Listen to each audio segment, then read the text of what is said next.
Welcome back. This is Module 1 and now we're looking at Topic 2. Here we're going to look at the types of shares to invest in. So this is a quick and short module and let's get started. So what are the different investment options you have as an investor?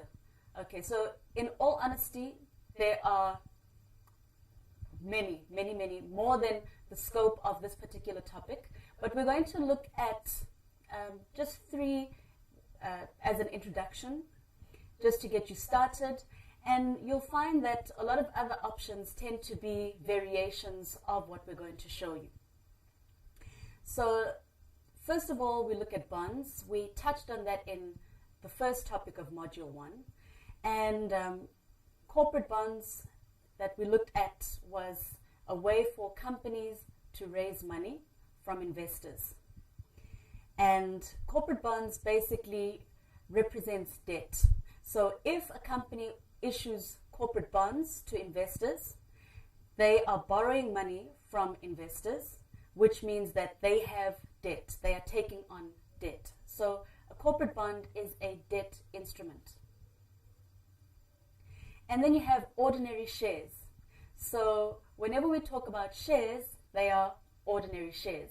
It's just financial market jargon. You can call them shares, or you can call them ordinary shares, or you can call them, equity. So ordinary shares basically represents equity in the business. So the main difference between a bond and ordinary shares is that a bond represents debt, whereas ordinary shares or shares represent equity. So when you buy shares as an investor, you're actually buying a stake in the company. You're buying a piece of the equity, you're buying a piece of the company. So with bonds, you are just borrowing money to the company. So there's no transfer of ownership or part of ownership in that particular company when it comes to bonds. And then you get a mixture of the two. You can call it a hybrid. We call them preference shares. And preference shares, it's a blend of bonds and a blend of ordinary shares. So if we look at preference shares, as the name suggests, they are shares. So it represents an equity stake in the company. But then they behave similar to bonds. And this is how. So if you buy shares in the company, you're buying an equity stake in the company, and you're basically buying a share in the company's earnings or their profits. So if a company doesn't make profits, they're not obliged to give you a share of the profits. And also if a company has made profits, but they choose to reinvest those profits to grow the business or to expand, they don't have to pay you as a shareholder anything. They don't have to pay you a dividend. Whereas with preference shares, when you buy preference shares, you do actually get a fixed dividend. So it's a fixed income stream that you get from preference shares. And that's what makes preference shares similar to bonds, because if you lend a company money by buying a corporate bond and giving them cash in exchange, a company has to pay you interest payments, which are also known as coupons. So the similarity there is that for bonds, a bondholder earns coupons. Preference shares, the preference shareholder earns a fixed dividend. Whereas with ordinary shares, there's no guarantee. You could earn a dividend, you may not. It depends whether the company chooses to pay a dividend or not.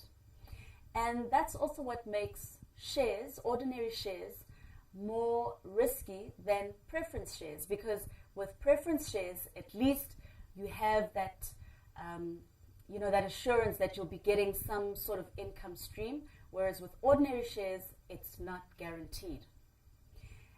And you've probably heard this before, that with a higher risk that you take on, there's higher rewards. So when you buy ordinary shares, you stand to gain more than someone who just buys preference shares, because preference shares, it's just a fixed income stream, Whereas with ordinary shares, if a company does spectacularly well and they decide to pay a huge dividend, you could make a lot of money from that dividend that you would earn.